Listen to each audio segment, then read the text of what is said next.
The overachiever syndrome. Ah, yes, I'm guilty as charged. I got told very often when I was growing up that I was an overachiever. Now, I took this as a compliment until something happened. In 2007, I won the title of Miss India. It was an incredible achievement, and I am till date very proud of it. However, a week after winning the title, I distinctively remember sitting in a room waiting for an interview to happen when this thought crossed my mind. And that thought was, okay, Sarah, what's next? Now, at the time, this seemed like a perfectly harmless thought. But after a few years and a few more noteworthy achievements, I was, for all intents and purposes, tired and unfulfilled. How was this possible? I was young, successful, famous, all the things that I wanted. Why? Why wasn't I fulfilled? Why wasn't I happy?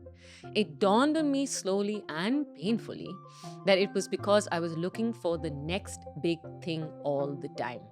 I was looking to say to the world and to myself, look, I made it. I'm amazing. Needless to say, this feeling was short lived, and it was short lived because it came from external validation. I realized that the only person who needed to believe that I was amazing and that I had truly achieved something was me. That the reason why just achieving was not enough and I had to overachieve was because nothing was ever enough. That I was always judging myself and my self-worth based on my achievements and my successes. And I learned the hard way that this was not sustainable. Does this sound familiar? Then yes, my dear friend, you have the overachiever syndrome. Now please don't get me wrong, this syndrome gave me immense drive and focus, but what it did not give me was a sense of satisfaction and fulfillment. So I suppose now you're asking, okay, Sarah, what did give you a sense of fulfillment and satisfaction? Well, I will tell you, my friend. Number one, I decided to celebrate the small victories. Simple things like waking up 3 out of 7 days of the week early. This, for me, by the way, is difficult and requires a lot of discipline. So accomplishing it definitely required an award and definitely required celebration. So I find ways to celebrate. And because these were so personal and just mine, no one else had to approve of it.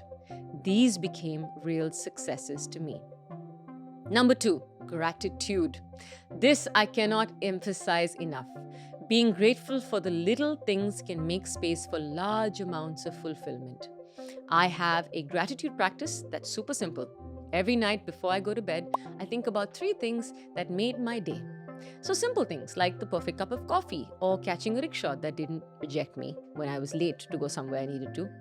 And that's really it. Slowly but surely, I saw a shift. I was still eager to achieve big things, but it no longer mattered who saw me achieve them.